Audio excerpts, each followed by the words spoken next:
Easter. All right, Professor Jim Rice, thank you very much for joining us with your perspective on that big story. The United States and Iran are gearing up for a second round of nuclear talks in Oman on the 26th of April, following what both sides describe as constructive discussions in Rome.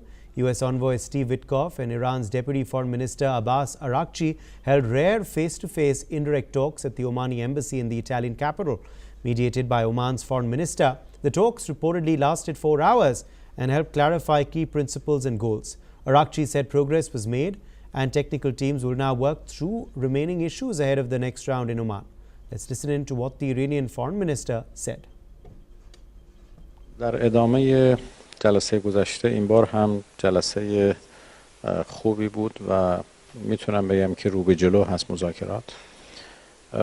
ما این بار موفق شدیم در خصوص یک سری اصول و اهداف به یک تفاهم بهتری برسیم و نهایتاً قرار شد که مذاکرات ادامه پیدا بکنه و وارد مرحله بعدی بشه. While cautioning against premature optimism, he noted a better understanding is emerging between the two countries. The talks mark the highest level engagement since the United States withdrew from the 2015 nuclear deal in 2018. Meanwhile, Israel's Prime Minister Benjamin Netanyahu has reaffirmed his firm stance against a nuclear-armed Iran.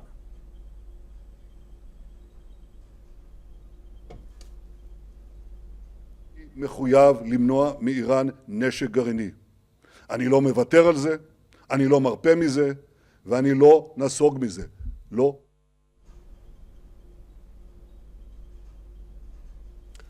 Well, joining us now is Dr. Wael Awad, the Middle East Affairs expert. He's joining us live from New Delhi, in fact. Dr. Awad, what do you make of these negotiations between Iran and the United States? Could we see a breakthrough soon? Say there is a breakthrough soon, Uday, because first of all, it is an indirect talk between the United States and Iran. It has been carried out in Muscat. Now the second round has taken place in Italy, and now there will be a third round.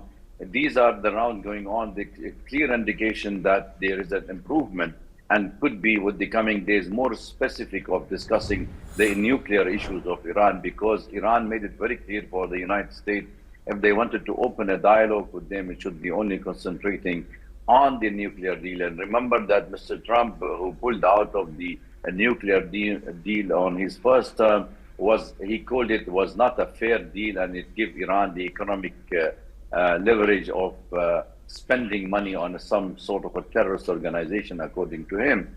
Now, with the Trump in the second term, he feels that he can have a better deal than his predecessors, so maybe he feels that the negotiation is going to lead to a constructive outcome, and where maybe some people even speculating that we maybe see Trump in Tehran very soon. Now, these negotiations and these face-to-face talks are very rare, of course, Dr. Awad. What do we expect in the next round in Oman, which are going to be happening this coming week?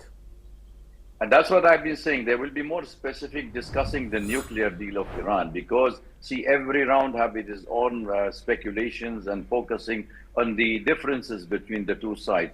And when the United States pulled out of the deal, Iran was saying, now what makes President Trump again, he will not do it, or any American president. So they wanted a guarantee from the American side that even if we reach a nuclear deal with the United States and the international nuclear agencies, then there could be some sort of a deal, but who can give the guarantee? And I think these are the logistics that both sides are trying to find out and figure out. So we will not be able to decide or to give you any speculation what could be the round and what could be the outcome. But what we are hearing from both sides, that it is very constructive, very positive, and there are movement forward. So let's see and watch and see what could be the next step. All of this comes even as the United States President Donald Trump has threatened, Dr. Awad, military action if Iran does not accept a deal soon.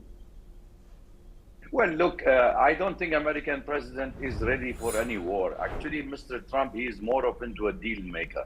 He wanted to have a deal. He wanted to make America strong again. He does not want to see American involvement in any regime change by force, which they have been doing it for more than 3 decades. In fact, it started even in Iraq and Syria and Libya Yemen, and even in Sudan and Egypt. So all these have been going on, and President Trump made it very clear that he's not favoring anyone. Nevertheless, he would not even go for a war when he thinks that the American interest is at stake. And I think that's what he has been doing in regards to the Yemenis, at least, because he knows that this is the pressure he's applying on the Yemenis. But I don't think he will go for any sort of a war with Iran. It's just a rhetoric, and he realized and recognized that the Iranians are very strong and adamant in any kind of a pressure to sit down across the negotiating table. So he cannot apply the maximum pressure, because the American administration have applied the maximum pressure on Iran economically. But look where Iran now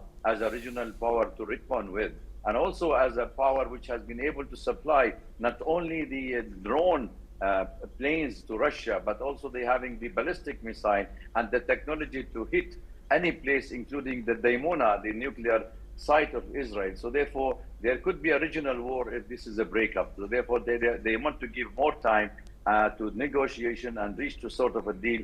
But even then, the option of a war is still on the table. Because if we remember, Mr. Netanyahu, the Prime Minister of Israel, visit to the United States was not in his favor, and was not get a good coverage for his trips and trying to persuade President Trump to go for a war against Iran. But I think he surprised him, Trump, with the negotiation is on the table with Iran. So let's see where this will head. And I think the American will be more happy to consolidate within the region now without the Iranian war, rather than going for an all-out war. All right, Dr. Javad, stay with us. We're turning now to more developments.